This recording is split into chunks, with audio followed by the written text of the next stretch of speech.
सबसे पहले आपको बधाई। और आज आपने शपथ भी ले ली है और कार्यभारी और किसकी जिम्मेवारी आप मानते हैं?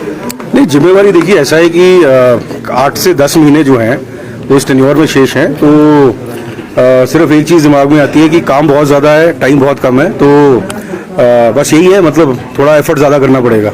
सर, ऐसी कोई प्राथमिकता जिसको 8 से 10 महीने के भीतर आप पूरा करना? हाँ जी, प्राथमिकताओं में जो हमारी पुरानी स्कीमें हैं, पुरानी हमारी परियोजनाएं हैं, 2016-17 में सैंक्शनड ये परियोजनाएं थी।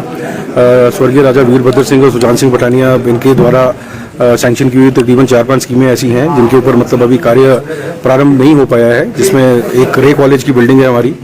अगर आप देखें, अगर हम ये मान के चलते हैं कि युवा जो है वो देश का भविष्य है, और भविष्य अगर रेंटेड अकोमोडेशन से अगर अपनी क्लासेस चला रहा है तो वो हमारे लिए काफ़ी मतलब नालायकी वाली बात है। तो उस बिल्डिंग का कार्य जो है वो चालू करवाना एक प्राथमिकता रहेगी। उसके अलावा फतेहपुर के अंदर हमारा एक मिनी सचिवालय है, वो भी 2016-17 से पेंडिंग काम है उसका, वो चालू करवाना है। तीसरा कम्युनिटी हेल्थ सेंटर हमारा राजा का तालाब वाला रेंटेड प्रेमिसेस से चल रहा है। एक धनेटी चुरूड़िया की वाटर सप्लाई की स्कीम है, एक डूग चुरूड़ी की हमारी सड़क और डूग खड्ड के ऊपर पुल है। तो ये 5-6 परियोजनाएं हैं जिनको प्रायोरिटाइज करके इनको कंप्लीट करने की कोशिश करेंगे, क्योंकि ज़्यादा चीज़ों में हाथ डालने की कोशिश करी तो कुछ भी नहीं हो पाएगा। सर, समर्थन की बात करें, चारों सीटों की बात करें, लोकसभा और विधानसभा का कांग्रेस को समर्थन मिला है, जनता ने कांग्रेस को यहाँ पर चुना है, क्या कहेंगे? नहीं, देखिए, भावनात्मक मुद्दे जो होते हैं वो सिर्फ एक टाइम तक रहते हैं, ठीक है। अब भावनात्मक मुद्दों में बहकर हो सकता है 1 या 2 बार वोट जो है वो भाजपा को बढ़ गया हो, लेकिन जब मैं महिलाओं की बात करता हूँ, जो वो तड़का लगाने जाती है ना आज, तो उनके साथ डिस्कशन करके यही सामने आया कि पहले जी ऐसे करके सरसों के तेल की बोतल का ढक्कन खोला जाता था, कड़ाटी में उसको ऐसे पलटा जाता था, खुला एक तड़का लगाते थे। आज एक कड़छी में वो तेल को राशन करके फिर उसका तड़का लगाया जाता है, क्योंकि 74 रुपए की बोतल आज जो 240 रुपए की बिक्री है।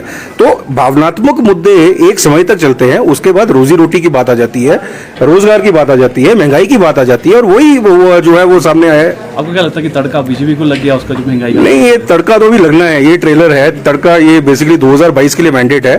और मेरे हिसाब से अभी भी देखिए, जैसे ही आपका रिजल्ट आया, अगले दिन 10 रुपए जो है वो आपकी एक्साइज कम कर दी।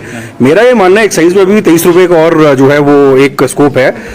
सन 2014 में डीजल के ऊपर एक्साइज 3 रुपए थी, जो अभी भी शायद 27 या 28 रुपए है, तो 10-15 रुपए जो है डीजल के ऊपर और एक्साइज का वो हो सकता है। सबसे बड़ी बात जो है, एक फूड सिक्योरिटी आपका जो इसमें आपका एसेंशियल कमोडिटीज एक्ट है, एसेंशियल कमोडिटीज एक्ट को मॉडिफाई किया गया था किसान बिल 3 को उसको अकोमोडेट करने के लिए, जिसमें भंडारण की क्षमता के बारे में बताया गया है। जैसे ही उसमें से आपने तेल और आपने दालें और आपने इसको बाहर निकाला, प्याज और आलू को, इनकी कीमतें जो है बढ़नी स्टार्ट होगी, क्योंकि एसेंशियल कमोडिटीज एक्ट जो है वो काला बाजारी को रोकने के लिए एक एक्ट बनाया है। अब आपने खुली छूट दे दी कॉर्पोरेट को कि जितना आप जो है सरसों खरीद सकते हैं वो खरीद के आप भंडारण उसका कर लीजिए। तो आप देखिए, सरसों की रिकॉर्ड प्रोडक्शन हुई है, और सरसों की डिमांड जो सरसों के तेल की है वो ऑलमोस्ट स्टैटिक है। तो महंगाई इसलिए बढ़ती है, या तो प्रोडक्शन कम हो जाए या उसकी डिमांड बढ़ जाए।